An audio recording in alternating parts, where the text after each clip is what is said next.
What's up, y'all? My name's Tim Ream. I'm here today on the 37th day of 75 hard. I'm going to be doing shoulders today, do a little bit of abs. I'm going to start out with abs, and yeah, so this is going to be my AM workout. You got to do two 45-minute workouts, one of them being outside. That being said, I'm just going to get right into it. Start out with the decline abs here. And I think that helped me because that way when I was away from home, I didn't go crazy. I already kind of understood how to handle it. Set my timer. So there wasn't any. It is a huge advantage. I'll probably end up throwing some traps in here at the end. You can chip on your shoulder. You can possibly have. Nobody thinks you're going to succeed. And if you're smart, you can absorb that energy. We'll see what happens. Use it to move forward. And dude, every single successful person at a massive level has this crazy story of how they did it and where they came from. It's because those people have something to prove. They have a mission.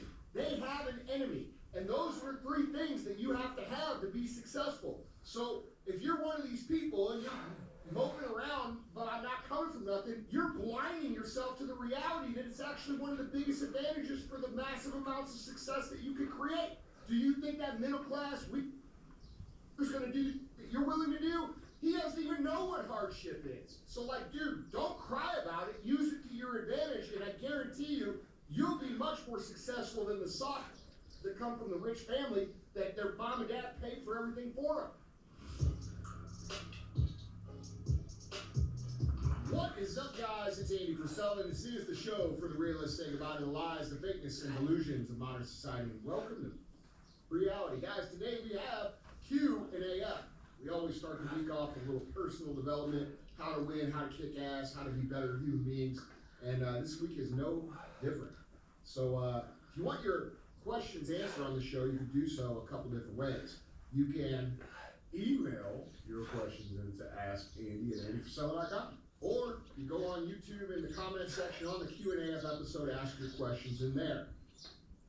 Throughout the week, we're going to have shows within the show. Tomorrow, you're going to hear CTI. That stands for Cruise the Internet. This is where we put topics on the screen. We talk about what's going on in the world. We speculate on what's true and what's not true. And we talk about how we, the people, have to solve these problems going on in society. Other times, we're going to have Real Talk. Real Talk is just 20 minutes of me giving you some real talk. That's just some shit that I think you need to hear. Yeah, I just did the calculation today. And I've got where people have completed the 75 hard program, 30, I don't know, I think 38 days left of 75 hard, something like that. But basically, to lose another, to get down to 155, I'd have to lose like 40,000 calories roughly. So I'd have to be basically at 1,000 calorie deficit, which I'm pretty much at. So I'm at about 1,200, and that's not including like cardio and all that stuff. So once I throw that in there, it's like, yeah, actually 300 a day or something. That's just like 45 minutes worth of walking. So I should definitely be on track to hit it. I've already lost 10 pounds. I started out at about let's see, like about almost 180. I'm actually at like 167 right now. So that's 13 pounds already. And I feel like I've actually tuned my diet in a little bit better too now. So this is kind of the first season that I've actually done this. So just figuring out where my body's at, figuring out where my calories are, for what kind of activity, what kind of foods I think are best cutting. Like, I mean, if I'm eating heavy pastas and I'm eating heavy carbohydrates versus like a potato, which just kind of like runs through your system, or rice just kind of runs through your system, or broccoli, like this stuff, like your body chips away and eats out that stuff fast versus some really like complex type of carbohydrates. I don't know if they're complex, they just stick around, you know? So I'm trying to put things into my system that are just, your body can just really tear through really fast. And also a couple hacks I've found too, as far as cutting goes, like you can, like I'm actually doing fasting. Like I'm fasting like the first, I basically eat one meal and it's at like 9 o'clock at night. and I get all of my macronutrients and all that stuff in one meal, and then I pretty much go immediately to bed. That being said, like that one meal, I can eat something that is very calorically dense with fat and protein, and you can go over your maintenance range just with one meal. But if you are eating things that are like very low in calories but have a lot of mass, it helps fill up your stomach and make you feel fuller. So I'm finding that out. Like you can eat a shitload of broccoli, a pile of broccoli that's fucking huge, that really doesn't amount to much calorically, versus if I ate like, you know, a couple cheeseburgers the same size. I mean, you got couple thousand calories difference in that, you know, but you still feel full at the end either way. So I'm filling up on more nutrient, calorically less foods, but like they're probably more nutrients dense really. All I'm saying is I fill up my stomach with stuff that's not as calorically dense as you know, other stuff. So that's a little hack too. You feel full, and yeah, because that's what gets me, man. Is like I'm fucking hungry. I feel hungry. Like my stomach's not full. Like if you can find a way to fill up your stomach but not surpass your caloric intake for the day, that's where it's at right there. I'm a public servant, firefighter in the Rock City, Arizona, and I find myself getting let down by people in regular relationships on a day-to-day basis, and in building new ones. I get to a point where I understand that they're not about being roadside. My question is, how do you navigate having high expectations for people and always getting let down, but keeping a positive mindset for future relationships? Thanks for the help. Every single show. I'm not a host. I appreciate it. Well, hey, man. I think that's a great question. You know, here's the thing we have to understand. When we go out and we try to get better, we try to improve, and we raise our personal standards, we are elevating ourselves into a place where there are just less people available that share that standard. All right? Higher standards equal fewer people to connect with. So what you're experiencing is you've raised your standards, you've decided to be a better person, you've decided that you're going to pursue excellence, you've decided that you're going to get the most out of your potential, and now because you've decided that... Man, it's kind of weird because even though I'm only like halfway into this program, they don't do that.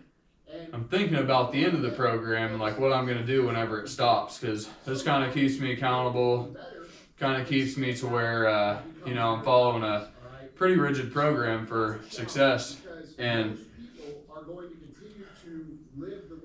people have cheat days basically at the end of the program, but I feel like you have a cheat day and it's going to slip into 2 and 3 and 4 and you'll end up losing all that progress. So, you know, like compromise is a big thing. It's one thing I've been thinking a lot about here lately, and it's just like once you compromise on something, by definition it's not the same as what you set out for. So automatically, what you compromise, you lose, right?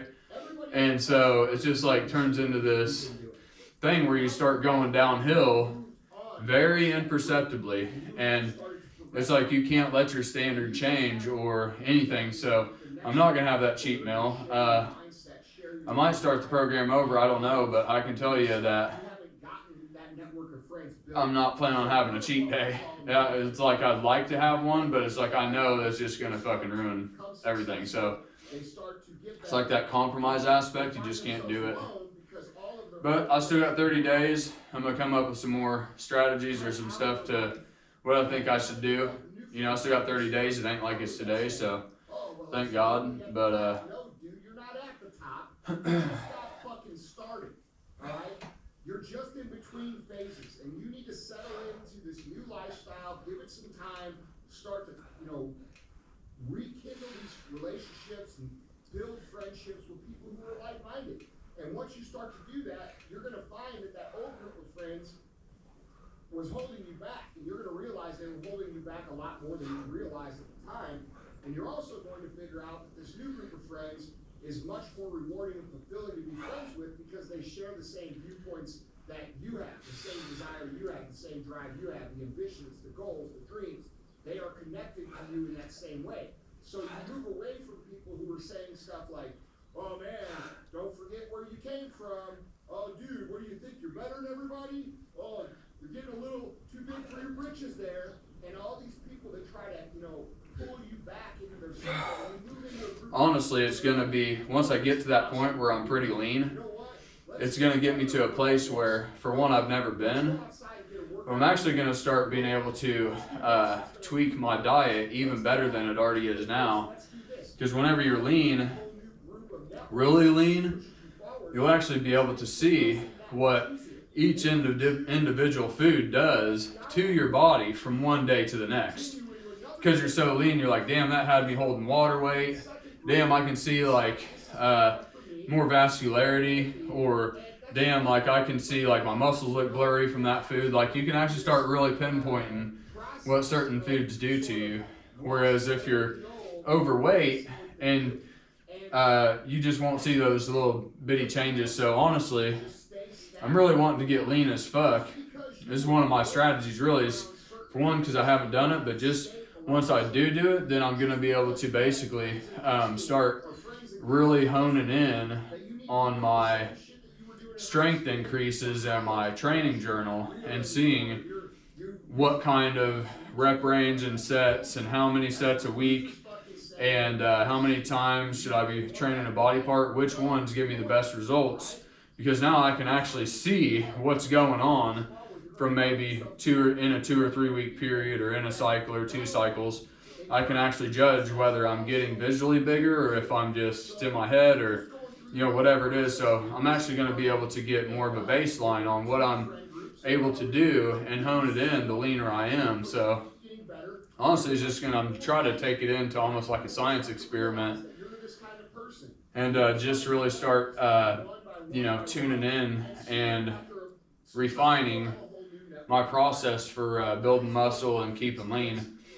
I'll talk to one other thing about caloric intake and bulking here in just a second here. To replace your old friends, like this is a process and it takes time. Now, you could go on the internet, you could, search 75 hard hashtags and you could start to connect and follow and kind of build your relationship with other people who are driven along the same goals. You could go to certain events like the one we just had this weekend, Summer Smash, where everybody's here aligned, they're trying to get better. You could join communities that are, there's a lot of run clubs, there's all these things around where people are getting together to improve. And it's becoming more and more common, so that you can accelerate the process by doing things like that. But ultimately, dude, here's the deal. Throughout your life, you're going to continue to push, and not everybody is. And that's going to be weird, because you're going to wonder why they're not pushing too, and it's going to be fucking annoying. Right? But at the end of the day, you can't sacrifice. Okay, so whenever we're talking about bulking, if you think about it, a bodybuilder, Olympia bodybuilder, might gain 5 and 10 pounds of muscle is actually a lot to gain from like one Olympia to the next. So if you think about it, say you gained 12 pounds, okay? That's 1 pound. That's 1 pound of muscle per month. You can't even hardly see that on the scale from one day to the next, okay? So let's take me, for example. My maintenance calories is about 2,400 calories.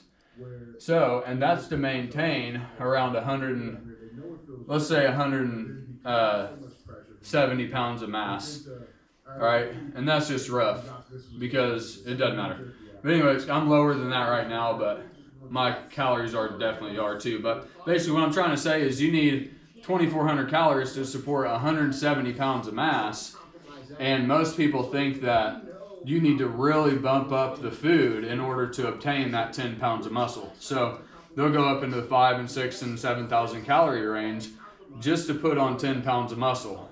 And the thing is, if it takes me 2,400 calories to maintain 170 pounds of muscle, then why would it take a doubling of those calories to put on just 10 pounds or 12 pounds in 1 year?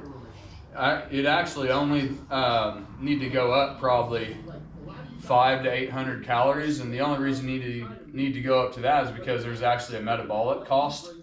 So I mean, I think you're accounting for maybe like just a few ounces probably just, well, what would that be? It'd be like a 1/4 pound a week. It'd be like 4 ounces a week. So if you think about fat being 3,600 calories and a pound of muscle is only 600 calories, then you're only really technically going to put on 6,000. So about 7,200 calories is 10 pounds of muscle over a year. So, I mean, if you do the math on that, that's really not too much that you need to be in your caloric excess to actually put on muscle. And so it's kind of one of those myths out there that you got to eat like, 7,000 calories or just a bunch. It really just doesn't make sense or add up mathematically. And the bro science on that, once you actually really run numbers and put it against like real hard facts and data, it's just like, it just doesn't add up. So it's kind of silly really to think that way. Do one more set of these, then we're going to get into the shoulder workout. I'm not going to do this. I'm going to put the next year 100% on me. I'm going to become the best version of myself. And then at the end of that year, I'm going to evaluate. And I'm going to tell you this, dude. If you take that mentality, all your friends are going to be better. The people that want to be friends with you are going to be better. You're going to make more money. You're going to have a better life. The people who want to fuck you are going to be a lot better options. Okay? So I have no other way to say that. But that's the reality. Like, yeah, become the best, you get the best.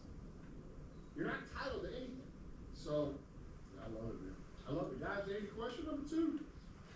Hey, Andy, I'm 18 years old, just graduated high school. Not going to college, but I want to go into business and build something. Looking at your life and seeing that you were in my shoes, I know it's possible. You always talk about reality.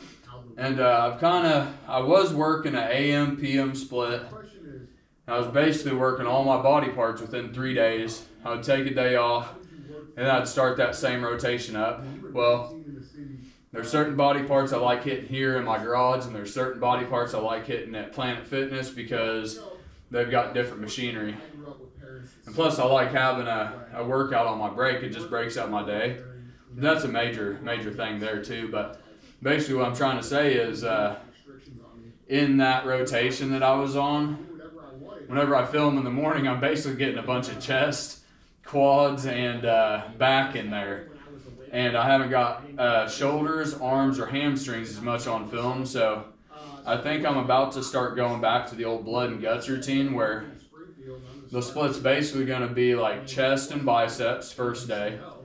Second day is going to be legs, and he does hamstrings and quads in the same workout. Next day, or he typically take a day off, and then he come back in, he'll do back, and then the next day will be shoulders and triceps. And he basically works all the muscle groups within 5 days because there's a rest day in there, and then he starts that cycle over. He's doing basically a body part 3 times within 2 weeks. And really, if you get technical, you're kind of doing a body part twice a week in that rotation too. But I think I'm going to go back to that because it'd be more complete and get everything on camera and on film. And, just because I've seen good results from that routine too as well.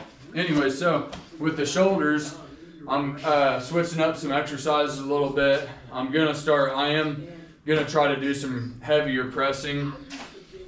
Heavier shoulder press in the beginning that I hadn't been doing before that. So I'm going to start out with the machine, and I'm not going to have the seat leaned up. I'm just going to be sitting bare and just kind of just press it from strict form. And so I'm going to start with bulkier movements, heavier movements, put a lot more weight on my front delt, and start moving into these workouts here. Anyways, do a warm-up set, a couple warm-up sets, and get fucking going. People that are like, there's 10 of us in the room, and one of us gets chosen to be successful by some force that we don't understand. And I call that force the success theory. And what you have to understand, guys, is none of that shit is real. None of that shit is true. There is no success theory. There is no special fucking secret club with secret handshakes. And there is no, you gotta know this person. You won't meet them. And with like barbell, like this machine, it can go on each side of my head, right? And with so I think that's better for isolation and bulk movement rather than a barbell press where I've actually got to lean back and it can't go on each side. My hands can't go on each side of my head. Like they've got to go where the barbell limits me across my chest. So you're almost throwing pec in there a little bit, but this can just get you that straight up, almost like 90-degree angle to where you're just coming right down, and the shoulders are bearing the majority of that stress there. Is what I do and what that creates. And if you show up every day and you're effective every single day, and you continue that for as long as you can, and keep the ratio of wins much higher than you do losses, meaning like you win, let's say 95% of the days, or even 90% of the days, bro, there's no denying that you'll get where you want to go. It just depends on how. Actually, it's kind of weird because I never really got into the diet and nutrition. Like I liked, certain foods and like figuring out what was good for you, all that stuff. But as far as portion control and getting really zeroed in on what I should be intaking, when, and just like the macronutrients, micronutrients aspect and all that stuff, like it's been a really cool experience just figuring all that stuff out and getting zeroed in on it. I'm really finding myself like thinking about it while I'm in my car and like really processing it and trying to figure it out. Oh, I bet this would be better. And it's all based on just trial and error too, and listening to other people's stuff, what they did, and just kind of building off of it in my thought process. But it's been super good. So I've been talking a lot about it, but really it's because my main goal is abs. I'm having to adjust my mindset to those things that actually matter and actually start implementing them. And it goes from basically theoretical knowledge to real, practical, applicable stuff that I can start seeing results, because unless I can whittle my thought process down and all my knowledge to applicable stuff, then it really doesn't matter. I'm not going to get the abs that I want. So it's just cool that I'm actually starting to get this part of my fitness in check and really get bring it under my control and implement it into my life. And you have to understand, it's still possible. It doesn't mean it's impossible.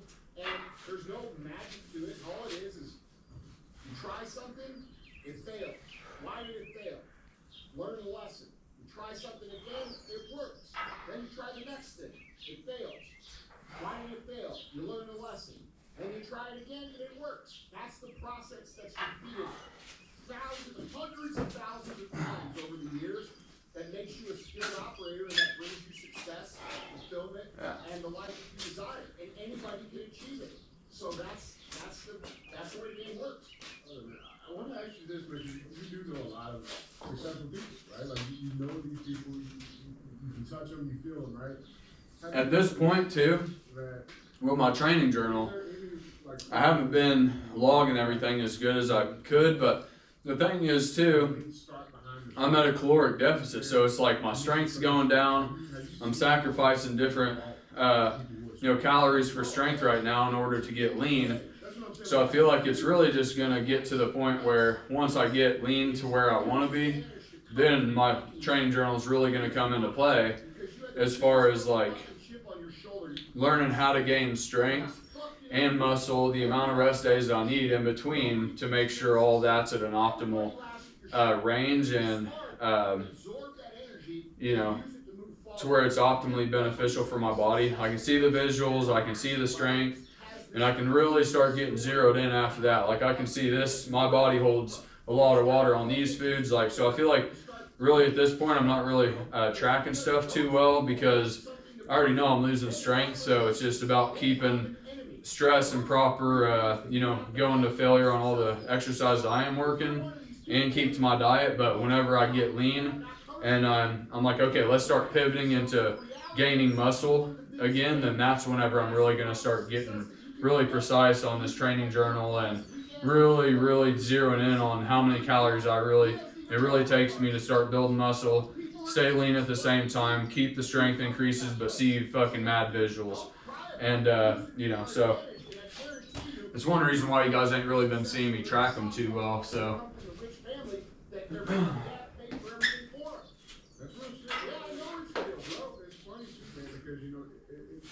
What you said there is like, it just seems so wild and unreal when you look at somebody's life and see where they are, right? But then they take you to a little gravel road, and you're like, bro, how does this make sense? You know, but it makes What was sense. the first thing I did when I fucking met you? That's what we did. And in a way, like with these warm-up sets, I kind of got my finger on it. And what I'm really doing is like, yeah, I'm getting blood in the muscle. Yes, I'm getting the mind-muscle connection with these first few warm-up sets. But I'm really pre-exhausting that muscle group, and I'm progressively and incrementally putting the weights up to find where my max is. And I've already kind of pre-exhausted with those warm-up sets. And then once you find your actual max set and weight that you can work with, then you just blast that one home. So I've been saying it kind of weird in these videos, but basically I'm pre-exhausting with some of these warm-up sets. And it's all just working your way up to that one heavy set to failure. Alright, so this is a new exercise I hadn't really done. I'm going to just throw on like 150 and blast that home for as many as I can. I'm not going to, I think this is actually 160, it doesn't really matter, but.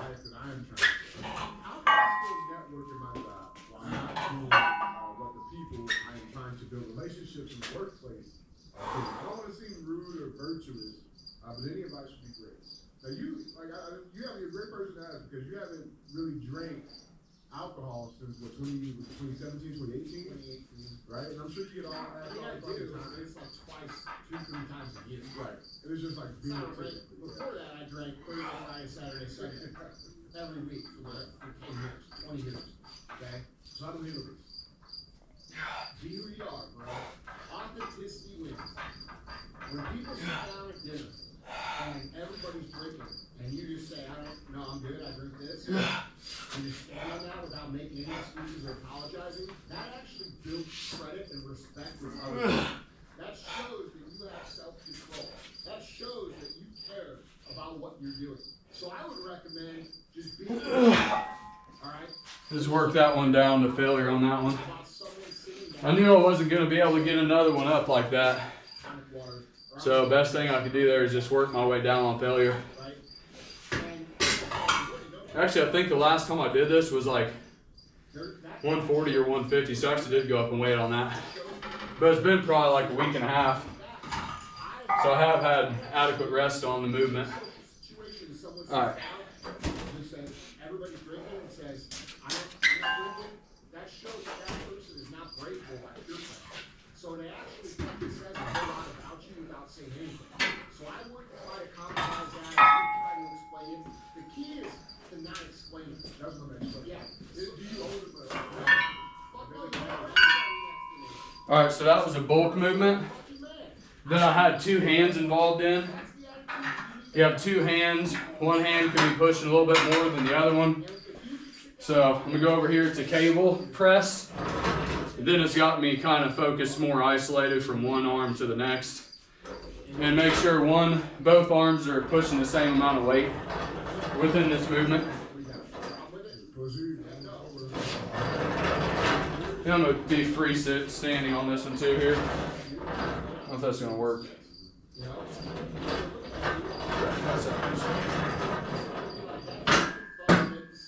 I'm going to put the back of that bench up. I'm going to look at it as control of his life.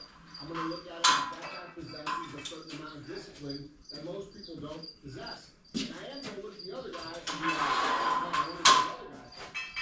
Okay? So there's a lot of credit that you could build by just owning who the fuck you are and not apologizing. And you certainly don't need to apologize to anybody for not fucking putting alcohol in your body. Like, that's not an explanation for you. Now, if you have a problem, like, if you feel awkward about it or whatever, or you're not ready to make that stance, I would just ask you to recognize that the right people, they respect it, and they make fun of you, and they peer pressure you, and this and that.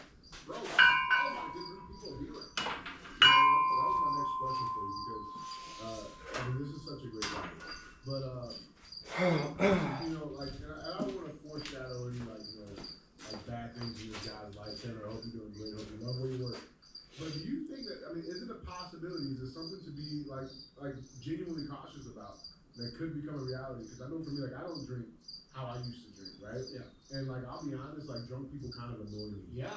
Right? And so it's do you think is is something that he should be aware of, that there may come a time where you just may not want to be doing that line of work, bro, because it can get annoying. Yeah. You know what I'm saying? Like, it may not just be good for the environment for you. Is that a possibility? Yeah. All right, looks like I did do 140 for 11 last time on this exercise. I'm gonna bump up to 145 just to increase some weight and kind of see where we're at on this, strength wise and strength decrease wise, because of the calorie deficit I'm on. Yes, but the problem with that is that most of these motherfuckers can't build culture without it. Right? What kind of dude would you date someone if they were able to have a great time and you know for a fact they didn't have one fucking drink? That makes you like triple cool, right? So like, you know, people drink. It's a part of business. It's a part of networking. I understand that. But I think if you handle it right, I know if you handle it right, people actually respect you. And what will end up happening is like some of the other guys will come up and be like, you know, how do you do that? What do you do? You know, tell me about your training. Because dude, they don't want to be fat fucking drunks either, bro. They just are because they lack the ability to say no because of the social pressure involved. Right? And that's something that works, you know, once you do live hard, once you do 75 hard, it honestly becomes real easy to just let people eat shit. You know what I'm saying? Like, because dude, you realize that other people just are not living. Jesus fucking Christ. You're up too heavy too fast, but I mean, that's right on the edge of my abilities right there. So if I'm pushing that weight right there, there's going to be a coping response by my body. So even though it's not like that deep, intense fucking burn you get from 12 fucking reps, like forcing that stuff up, you got a pretty good strain on your shoulders there. I can definitely feel a pump actually, just on those minimal sets I did do. All right, 7. I got 7 on that. A few of them were sloppy. At least I am in that hypertrophy range. Hypertrophy range is anywhere from 6 to about 20. You could argue maybe 8, but I think you get into 1 to 5 is strength, and anything over that is hypertrophy range. All right, so we're gonna go to lat dumbbell presses, or lat dumbbell raise. And I'm not saying that this is this guy's situation. But I want to see Rude versus. How rude? Huh? It's rude. Your own integrity because of the pressure that other people put on you. That's fucking rude. You know what's rude is giving up on your own hopes and dreams because some fucking losers say you should. Okay? That's rude. You have to be self-focused. You have to be selfish almost about your dreams and hopes because everybody else will try to erode them because they don't have them. You see what I'm saying? 100%. I was just saying that to say, like, I mean, how much, like, self-talk's a real thing, man. Like, and how many, like, do you think this is the thing too where he's just like these conversations and this negative, I guess, reaction to this stuff, like it's all in his mind, kind of like, I mean, is it really a reality that people are that like just complete dicks like that? Or are these conversations he's making up in his head? No, I think it's him not being comfortable in that situation. You know what I'm saying? Yeah, okay. So just, Well, dude, I'll you know, real talk, dude, like, I think I'm gonna start. It just kind of dawned on me. Never really has until this point, but you want what they kind of do just. You know, I've got usually about people like that, real talk, like, you know, 5 to 7 exercises fucking douche. in a workout for a certain body part. So like I'll do like 5 or 6 a day for shoulders. That being said, those first couple sets, I'll usually do 2 or 3 warm-ups just to really get blood in there and the mind-muscle connection. But after that, then once I move into those other exercises, I think I'm going to start doing is basically do 1 warm-up set and then get right into that heavy set to failure. Because I'm just basically going to use that first warm-up set just to pre-exhaust, not all the way to failure, or really even close, but just until it starts getting a little heavy. Set it down, the blood's in there, I got a pump, wait a minute or so, and then go right into that heavy set to failure and kind of pre-exhaust the movement. I've been doing it different. Like I'll pre-exhaust with one exercise and then move into another. Like I'll pre-exhaust with leg extension, then go into the squats. And that's like from one exercise to the next. But now I'm going to start pre-exhausting within an actual exercise. So it's like more fine-tuned, just one set pre-exhaust and then into the heavy set to failure. The more warm-up sets that I knock out, I find that I'm able to push more with my max. And if I can push more with my max, then that's just that much more stress on the muscle and that much more weight I can push for that much more of a gain. So I don't want to waste that energy and recovery ability on warm-up sets. I want to waste it on the fucking big main set where I'm really operating at my body's capacity, you know? Like the speedometer, you get to that red line area, that's where failure is, and then you want to get into the red line area where it's beyond failure. All right, so did a pretty good job pre-exhausting with that. We go with the 30s. I did it with 35 last time, but I wasn't as controlled and focused, so. And that's reality. Like there's guys that are better than me. And even where I'm at, there's still who's better than me now. And you have to be able to admit that. That guy's got his shit together more than me. That shouldn't be some weird shit. Like, oh, that guy thinks he's better than me. It should be like, yeah, you might need to get better. That's better. Yeah. Yeah, that's how winners think. People that are further down the road. I got work. They don't hate the motherfucker before they get better. They're like, fuck, that's inspiring. 100%, man. I love it. And on these lat raises, I found that it's not even really the upward movement, but if I can get it up and then fight that negative for a more slow, controlled, negative motion on that movement, and that's actually what gives me more of that burn feeling, and so it's not even getting it up. So you see me breaking what you would consider proper form, but if you really play with that movement, it's not going up, it's going down that really starts to put that heavy stress on it. And it's just a weird motion too, because you got it out and you're raising it up. I mean, you got all that stress on that shoulder joint, so I think it's better to wing it up and then catch it on the way down. It's just as better for my shoulder. Through experience, it just, like, one movement I like for shoulders is these front lateral raise, but my shoulder just sits there and clicks the whole fucking time. And I just had to abandon the movement because I don't feel like the muscle or the strength increase is worth sacrificing the joint for, so I've had to play around with different movements. Alright, we're going to do a side raise, but for lats it's just going to be a cable.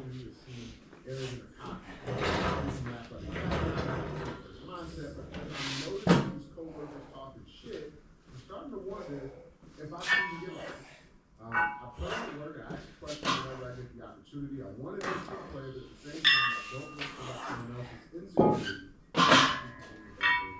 Should I try to hound the workers, keep it a friendly, peaceful work environment, or should I just say fuck them, we ball, and keep moving regardless of All right, first of all, never let anyone slow you the fuck down. If people stand in your way, you run them the fuck over. Okay, you don't wait for it to catch up. You fucking make them catch up. Alright. Like I just said, I'm going to do one pre-exhaust movement and then get right into that heavy set. And then their friends that they made in the workplace Start on my weak side here. And they start to like tone it back down. It's no different than what we talked about with low numbers. So what you need to realize how to handle this would be very, very, very simple. One, continue to work your ass off to get better. Do everything better than anybody else. You let your work speak for itself to the point where it embarrasses her. Right? When they have a problem with it or they talk shit, smile. Be cool. Just laugh it off. Keep moving. Alright? Treat them with respect. They're disrespectful to you. Treat them with respect. And what's going to happen is your life is going to speak for itself, and And that's not even really necessarily like a strict like side raise.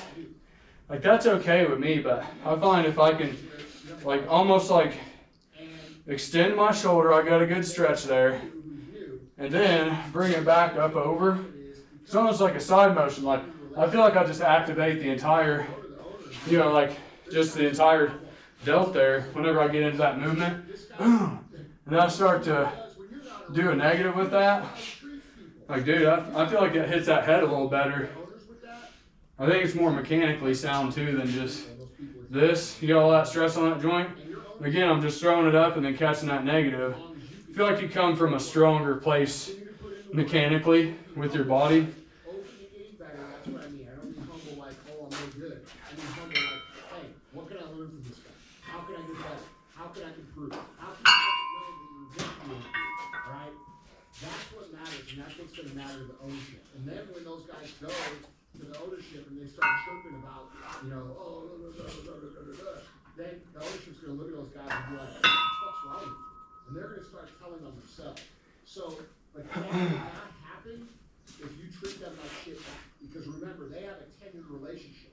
So, if those people were getting rude, and you're like, hey, fuck you, motherfucker, I'm better than you, blah, blah, blah, blah, blah, and start doing that, the owner is likely to look at you as the cancer because you're the newest element to the team. So, it's very important. Do better, keep on the gas, stay humble enough to keep improving, work harder than everybody else, produce better than everybody else. All right. And this movement I actually like a lot too, because since it's a one-arm movement, I can go until I can't get any more.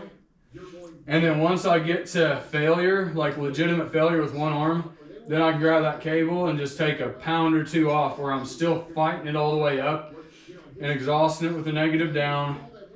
Get that and do it. And if you can do that assisted type of reps, I've found not 2 times, but 3 times that every time I've come in here on the next time, considering that my calories are in excess or at least maintenance, then I found that I am stronger every single time. And it's like, just like I said, that speedometer, you get to the red line and then you go into it. That right there is what creates the adaptive response right there. So if you do 5 sets of 5, but you never get into that, guess what? You don't fucking grow. All you're doing is ripping your fucking joints and, ripping your joints apart, because at that point you're just running yourself into the ground. But if you can just do that into the red line area I'm talking about, all you got to do is 1 set sufficiently, and that'll create the adaptive response. All right, we'll go right into this here.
All right, so I'm gonna do reverse cable flies for that rear delt.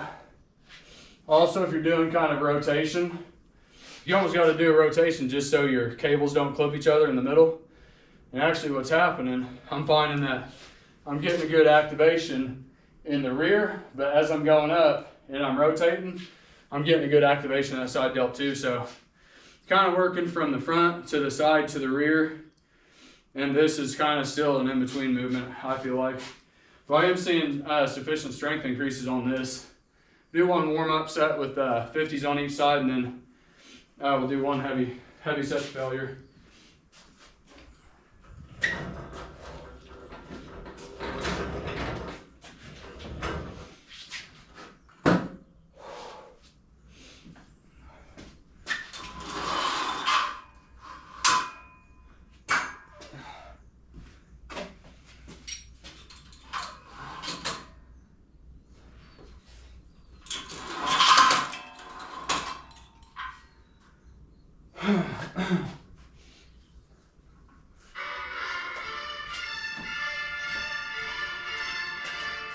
Fucking hate that alarm.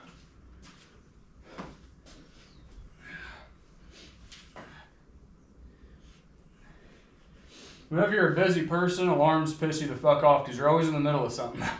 So you gotta get up and go shut that fucking alarm off, and you're in the zone already, and you just gotta get out of the zone and shut that fucking alarm off. Alright.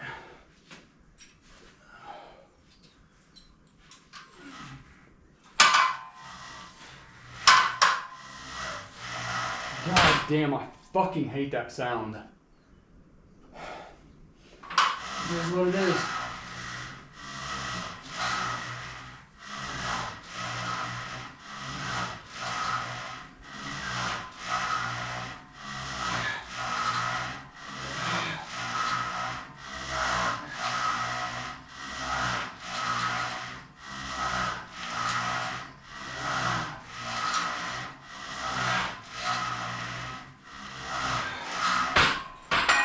I've got those pulleys in a bind.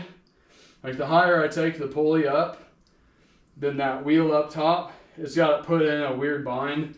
And that's what that sound is. If you drop it down a few more notches, and then you start turning them inwards like it is like that, it doesn't make that sound, but fucking pisses me off, dude. Want to get good sound quality for everybody. I got these fucking cables doing that fucking sound. Alright. Fucking annoying as fuck. The only other variation I can come up with to eliminate that sound is to get lower, and I'd have to do them on my knees or on my ass, and I'm just not doing it. So,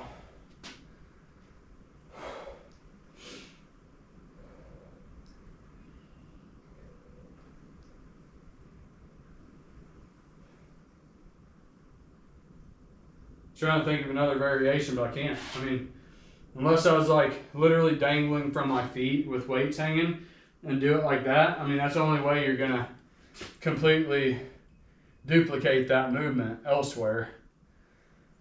Unless you could somehow do it sideways, parallel with the ground, you'd actually have to have, I don't know how, I don't know. Fuck.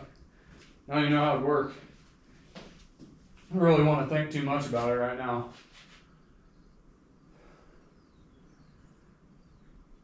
Alright.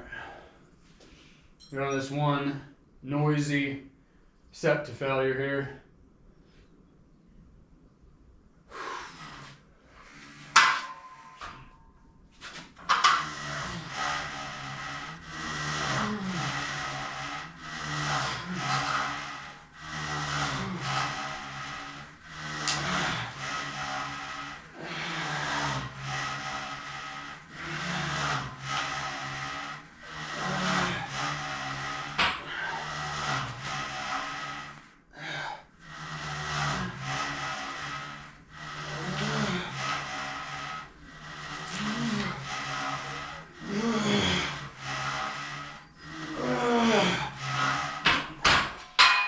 And the weird thing about that movement is too, like, since you got them crossed, like whenever you, like, I'll come into a position like this with my grip.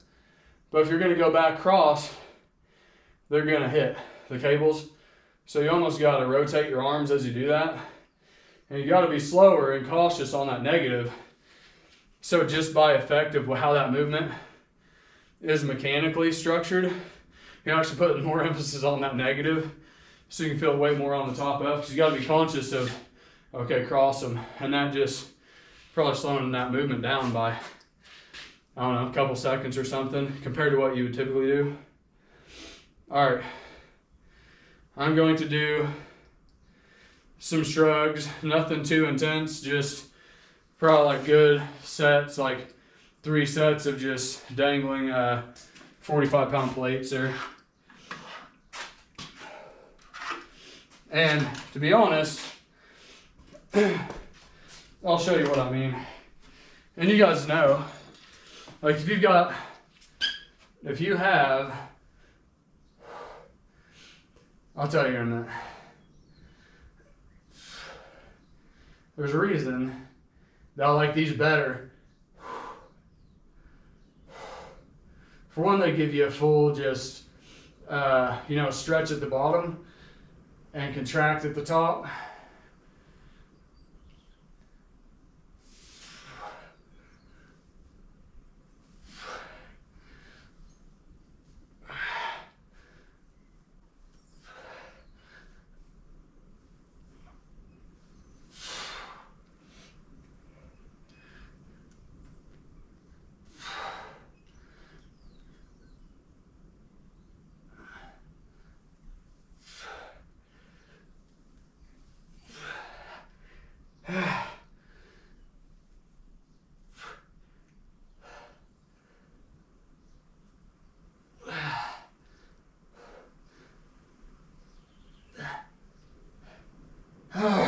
Okay, that's all I'm gonna do actually. But what I'm trying to say is, I like that movement better with those plates because it's right down at your side. You could probably mimic it with kettlebells too.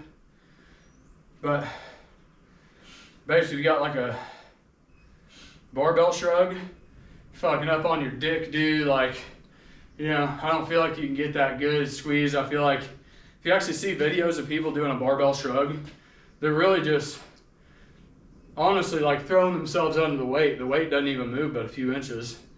This, I can at least get a fucking stretch. I feel like it's a better range of motion. That's what I'm trying to say with those plates down at your side versus in the front. Well, you get a few inches of, you get a little bit of stretch, but then you're compromising your back a little bit. I mean, this is just a straight up mechanical 90-degree angle, and you got all your weight there. So if you stretch, you're not really compromising the mechanics of the movement. Like a 90-degree angle is going to be the best angle you can have to put weight on. Any 89 degrees or more, you're going to start, that's not, more of an angle you get, the weaker that strength is going to be. So it's more of an up and down movement without, bending over. I don't know. I just like the range of motion better. Anyways, hit our 45 minutes. I'm probably actually going to start doing that variation of shoulders and triceps, but I'll save that for next week. I wanted to get this shoulder workout on camera for you guys. Take you through some of the thought processes that's in my head. And so this was day 37 of 75 hard. Still got one 45-minute workout to do outside. Looks like it's going to rain, so that should be a good one. If you guys like what I'm covering here, if you like the way I break down the workouts and just the progression of, just thinking through the movements and all that stuff, man, please subscribe. I appreciate you guys engaging with me in the comments and following, what's going on for the 75 days here. If you guys don't like it, all good. We can part as friends. Not everything is for everybody, but I appreciate you guys and the ones who are. So, yeah, man, that was day 37. I'll see you maybe tomorrow, maybe the next day. I don't know. All right, man. See ya.